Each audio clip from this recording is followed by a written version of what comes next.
The Covered Wagon Redux, Beyond Sand Creek, is a movie that's part documentary and part entertainment.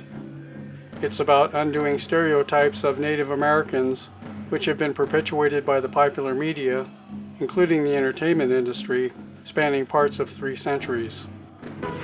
With his faithful Indian companion Tonto, the daring and resourceful masked rider of the plains.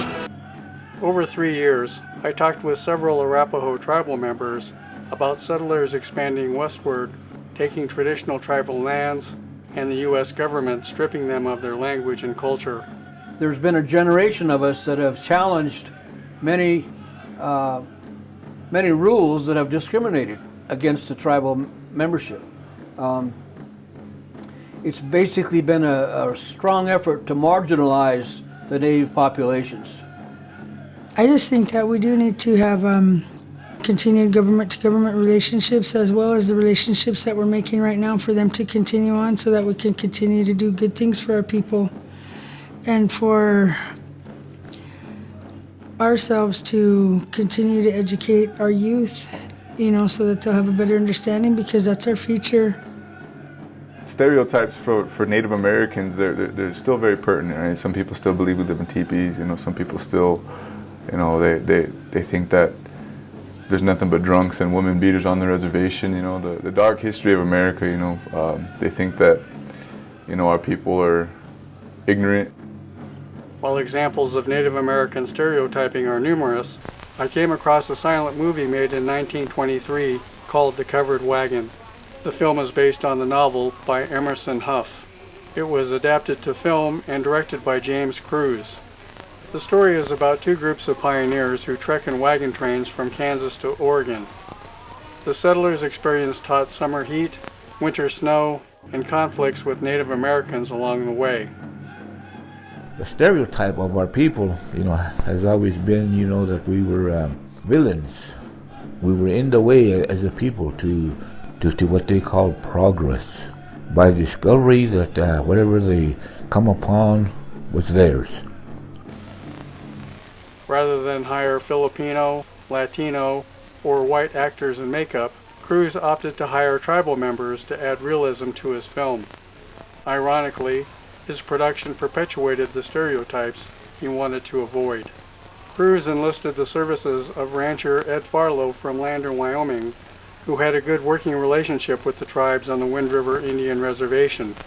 Farlow hired future cowboy movie star Tim McCoy to assist him with selecting a couple hundred tribal members who ended up being mostly from the northern Arapaho tribe. My old friend Chief Ulachi here, he's a Yakima. I was up here visiting him. He started to tell me a story in signs. And then he realized that you who were visiting with us probably didn't understand the signs, and that's what he was telling you in his own language. Farlow and McCoy made the trek to Utah with their background actors.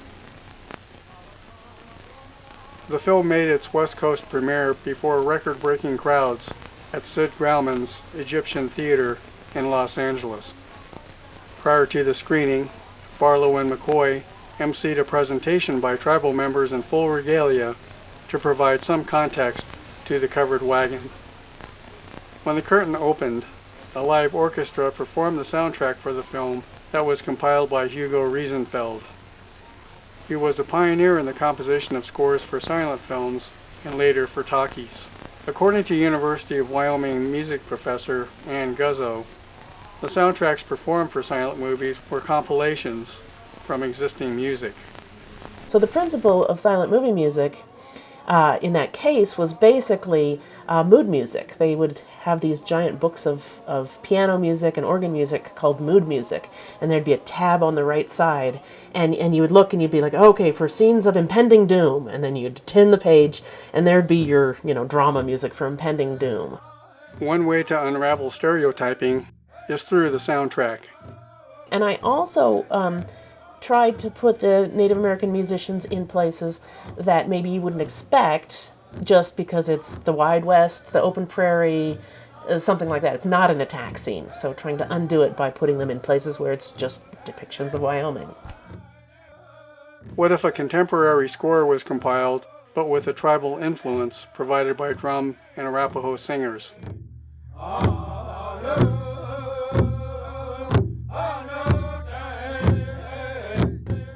Well, that bit is going to be interesting because, as you know, you can imagine, these things are really dated and of their time.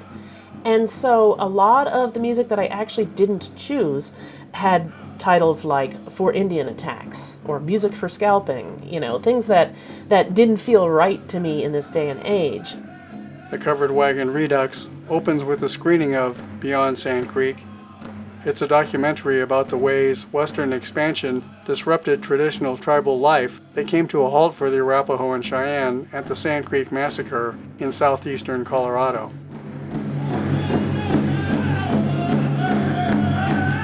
There were 750 tribal members peacefully encamped when they were surprise attacked by the Colorado 3rd Cavalry, leaving 150 dead and mutilated. The Arapaho and Cheyenne were forced onto reservations following the massacre. Working to undo stereotyping, the Arapaho are forging new relationships in their traditional homelands in northern Colorado with the hope of regaining some of the land lost to manifest destiny. Following the documentary, a live orchestra, a tribal drum, and Arapaho singers will perform the new soundtrack by Guzzo. So what we're trying to do here is include some tribal drummers who are going to do some of the scenes. We'll see how it works out when we get into rehearsal situations, but it's going to be an interesting process of melding this semi-classical format with the real traditional tribal drumming. And we'll see what we can make, hopefully something new, from this old school and this new school. Beyond Sand Creek, the Covered Wagon Redux is one small effort to provide a safe space for diverse voices to collaborate and support Arapaho efforts to renew its language and culture on their traditional homeland. We had to be taught and we had to be learned by our values, our views. Over 600 years of contact, not one Indian has turned white.